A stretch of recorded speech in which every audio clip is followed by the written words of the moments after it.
Next है sine 2a equals to 2 sine a is true when a equals to a की value, चलो एक एक वैल्यू रख के देख लेते हैं क्या कहना चाह रहा है ये। जैसे हमारे पास ये साइन 2a है, ठीक है, तो साइन 2a की वैल्यू हमने रख दी यहाँ पर 0 डिग्री और 2 साइन a की वैल्यू 0, तो साइन 0 की वैल्यू कितनी होती है 0, 0 इक्वल्स टू 0 हो गया। आंसर तो हमें समझ में आ गया कि ए दोनों की वैल्यू हमारी बराबर आ गई, लेकिन और भी करके देख लेते हैं तभी तो हम क्लियर होगा कि क्या सब में ऐसा हो रहा था कि नहीं हो रहा था।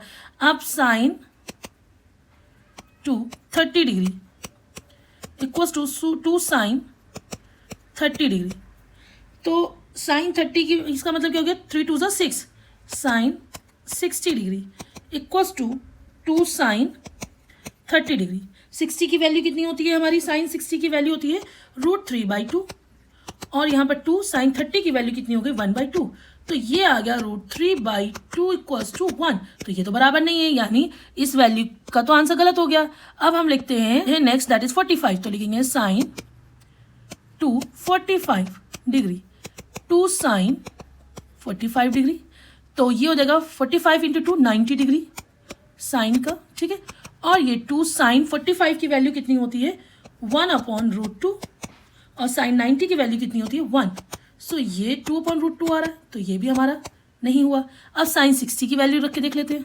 साइन कैसे लिख सकते हैं इसको, साइन 2 और 60 डिग्री, ठीक है, इधर लिखा 2 साइन 60 डिग्री, तो साइन 60 की वैल्यू हमें पता होती है कितनी है, दैट इज √3/2, तो इधर लिखेंगे 2 √3/2 और यहाँ पे साइन ये हो जाएगा साइन 120 डिग्री, ठीक है। साइन 60 और साइन 120 की सेम वैल्यू होती है, इधर भी आ जाएगा √3/2, इधर 2 से 2 कैंसिल √3, सो ये भी हमारा बराबर नहीं है।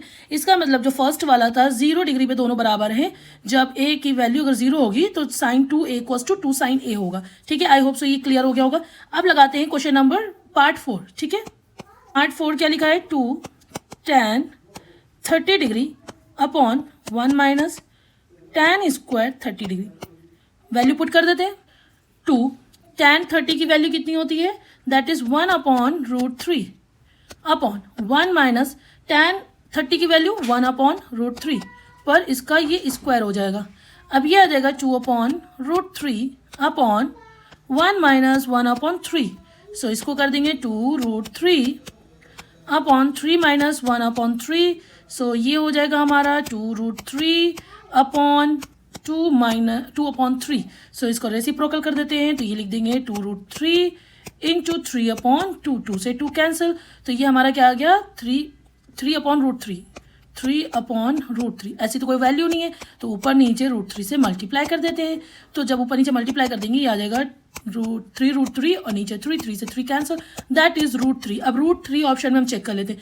cos 60 की वैल्यू कितनी होती है बच्चों, cos 60 की वैल्यू होती है हमारी 1/2, तो ये तो नहीं है। sin 60 की वैल्यू कितनी होती है, दैट इज √3/2, तो ये भी नहीं है। tan 60 की वैल्यू हमारी √3 होती है, इसका मतलब यही हमारा आंसर होगा। sin 30 की वैल्यू 1/2 होती है, ठीक है, तो option C is correct answer, ठीक है। Now come to question number 3, if tan a plus b equals to √3, हमारे पास क्या लिखा हुआ है, अगर tan a प्लस b कितना दिया हुआ है √3, so tan a minus b equals to 1/√3। So find क्या करना है कि हमारा जो ये a आएगा that is greater than b, तो हमें a और b की वैल्यू निकालनी है। इट इज वेरी इजी, चलिए देखते कैसे लगाएंगे। सबसे पहले तो हम इसको इस तरीके से लिख सकते हैं, tan a plus b equals to √3 किसके बराबर होता है, tan की वैल्यू में, तो tan 60 डिग्री लिख सकते हैं। tan से tan कैंसिल हो सकता है, so a plus b equals to 60 degree आ सकता है, yes, that would be a equation number 1, ठीक है। अब फिर से ये सेकेंड वाला उठाते हैं, लिखेंगे tan a minus b equals to 1/√3, so 1/√3 किसकी वैल्यू होती है, tan a minus b equals to tan 30 degree लिख सकते हैं। tan से tan कैंसिल, तो ये आ जाएगा a minus b equals to 30 degree हो जाएगा, तो ये हमारी इक्वेशन क्या हो जाएगी 2 हो जाएगी। अब बस इक्वेशन 1 और 2 को सॉल्व कर लें। लिखेंगे सॉल्व इक्वेशन 1 एंड 2। तो कैसे लिखेंगे, a plus B equals to 60 degree, a minus B equals to 30 degree. Cut गया, ये आ गया 2a 6 3 90, तो a इक्वल्स टू 90 अपॉन 2, 2 4 8, 2 5 10। तो a की वैल्यू हमारी कितनी आ गई, a इक्वल्स टू 45 डिग्री। याद रखना हमारा a बड़ा होना चाहिए b से, ठीक है, ऐसी ही वैल्यू आएगी। यही हमारा ये था यहाँ पे कॉन्सेप्ट। अब a की वैल्यू आ गई किसी भी इक्वेशन में, इक्वेशन 1 ले लो या इक्वेशन 2 ले लो, उसे पुट कर देंगे। तो लिखेंगे put value of a in equation 1। क्या थी equation 1, a minus plus a plus B equals to 60 degree, a की value 45 degree plus b equals to 60 degree. So b equals to 60 minus 45 लिख सकते हैं। तो ये कितना आ जाएगा, 10 से 5 जाएगा 5 एंड 5 से 4 जाएगा 1। तो b की वैल्यू कितनी आ गई हमारी, that is 15 degree. So a बड़ा है ना, a 45 है और b 15। So I hope so ये वाला क्वेश्चन आपको समझ आ गया होगा, ठीक है। अब देखते हैं question number 4। State the way the following are true and false, justify your answer. यहाँ पर हम देखेंगे ट्रू एंड फॉल्स और अपने आंसर को जस्टिफाई भी करेंगे, ठीक है।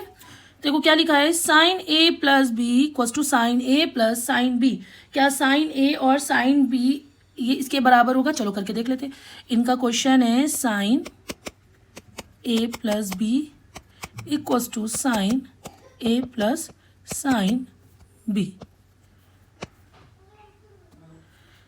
अगर मैं यहाँ लिख लूँ साइन ए की वैल्यू 30 और साइन बी की वैल्यू 60, तो यहाँ पर भी साइन ए की वैल्यू 30, यानी मैंने ए की वैल्यू 30 ले ली है और बी की वैल्यू 60 ले ली है, ठीक है। बस इसी को पुट कर रही हूँ, साइन बी की वैल्यू 60।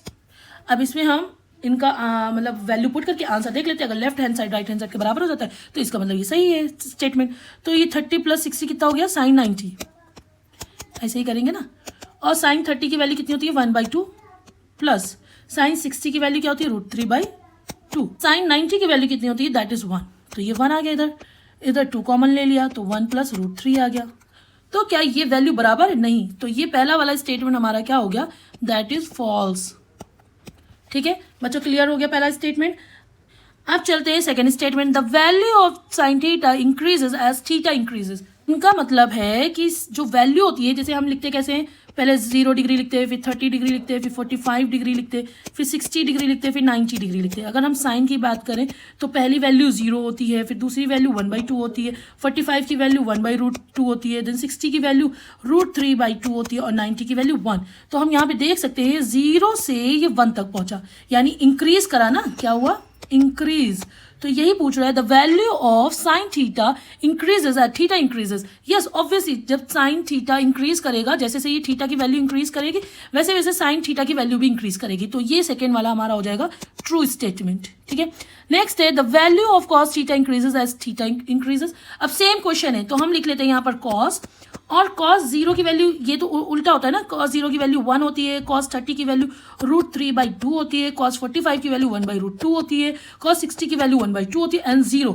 तो आप यहाँ पर देख सकते हो कि जैसे जैसे थीटा इंक्रीज हो रहा है और ये वैल्यू डिक्रीज हो रही है, 1 से 0 पे पहुंच गई, तो यानी ये वाला स्टेटमेंट फॉल्स हो जाएगा। क्या हो जाएगा बच्चों, फॉल्स। चलो नेक्स्ट है sine theta equals to cos theta for all value of theta.